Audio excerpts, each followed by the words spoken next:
Hi, I'm Nikki Moore, technology writer and presenter, and I'm going to give you some tips on iPads and iPhones.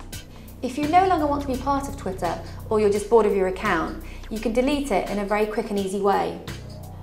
Go to the top right-hand corner, click on the arrow, scroll down to Settings, then once in Settings, scroll down and click on Deactivate my account.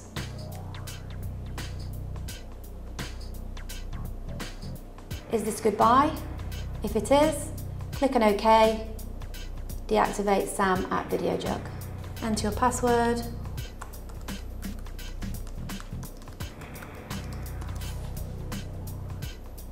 and click on Deactivate account. Once you've clicked this button, your account is now deactivated. So what I've just done there, I've gone to the top right-hand corner, clicked on Settings, scroll down to the bottom and clicked on Deactivate my account. You then enter the password, click Confirm, deactivate the account, and your account is then deleted. And that's how to delete a Twitter account.